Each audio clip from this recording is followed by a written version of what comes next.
collectionne les boîtes dans la région. Et qui nous a dégoté le plus grand collectionneur de boîtes de sardines? Ça peut être que Bernadette Bourvon, parce qu'évidemment, sa région, on la connaît bien et qu'elle fouine vraiment partout. C'est son Vinicis. C'est à toi, Bernadette. C'est ça, hein? Absolument. Alors c'est vrai qu'on parle sardines depuis lundi. En gros, on a compris qu'à Douarnenez, on aime les sardines. Et la première conserverie, je le rappelle quand même, a ouvert donc en 1853. Elle fête ses 160 ans aujourd'hui, donc ça existe toujours. Alors comme disait Vincent en début de semaine, c'est vrai que la boîte de sardines, ça fait partie quand même du fond de placard. On est quand même assez content d'en trouver une quand il n'y a plus rien d'autre à manger dans la maison pour tartiner sur son quand on a pain. autre chose à manger. Même tellement exceptionnel, les bonnes sardines. Avec Vincent, on adore ça. Boîte de sardines, on y va. Tu peux y aller. Hein. Voilà. Et j'en connais même certains, mais très sérieusement, qui en mangent au petit déjeuner. Ou alors ils sont pas rentrés de la nuit, ce qui est peut-être aussi notre solution. Voilà pour se requinquer. Ça, je l'ai fait déjà. Toi aussi, Yann, non? Ça vous est arrivé, ça? Avec mon ami Gwen Bolloré, qui notre ami, notre ami commun, on mangeait des sardines au petit déjeuner avec des harengs au petit déjeuner. On trouvait ça absolument délicieux. On se posait même pas la question. Hein. Ouais. Alors, après ça, reviens, t'es troublé. Voilà. Non, mais du coup, je retournais des années en arrière avec Gonel Bolloré, qui était un homme formidable. Enfin bon.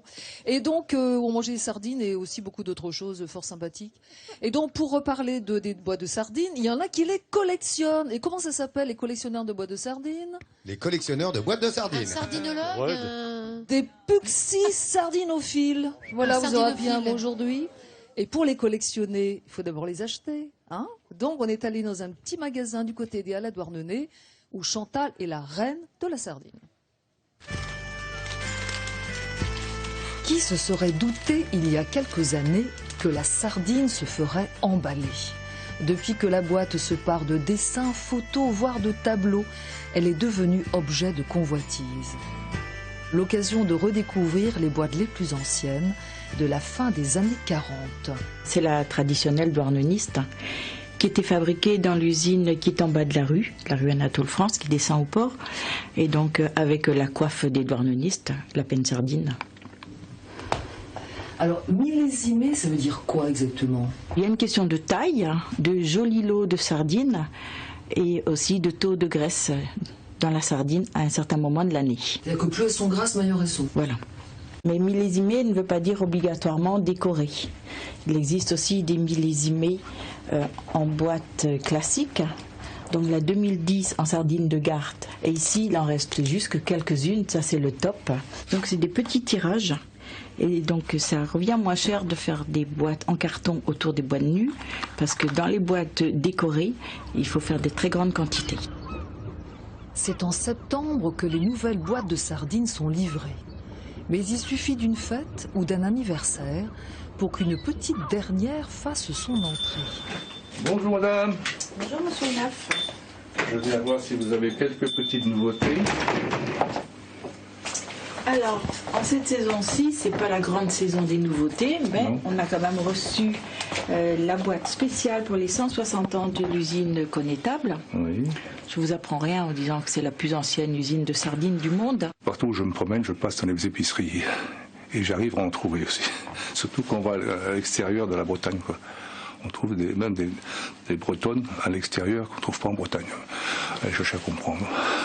Louis Hénaf ne se souvient plus comment ni pourquoi il s'est mis un jour à collectionner les boîtes de sardines.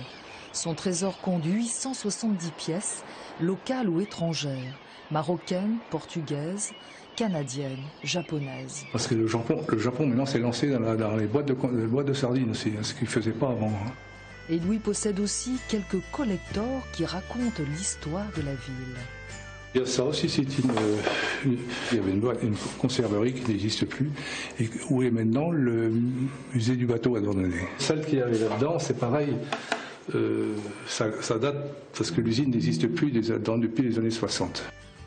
Chez Louis, on peut donc tenir un siège à l'ancienne et millésimé. Il y a une chose que je voudrais faire voir, celle-là, avec la marque Mardéo. Vous savez sûrement ce que ça veut dire Mardéo. C'est bon. Donc la sardine à l'huile, c'est bon. Alors comme ils disent maintenant à la télévision, il y a des oméga 3, il y a des oméga 6, il y a des oméga qu'on ne connaît pas encore. Ça va venir. Ça, c'est parfait. Il est très bien, Louis Hénaf. Voilà, donc le Puxi sardinophile. Alors, ce qu'il y a de bien avec ces sardines, une précision, on n'est pas chauvin à Douarnenez parce qu'on part effectivement de Conetta, mais aussi de chez Gonidec, des Mouettes d'Arvor, de la Belle-Illoise. Enfin, il y en a partout des sardines. Et on les aime ici à Douarnenez, les sardines du monde entier. Voilà. Il paraît même que sur eBay, on en trouve très cher.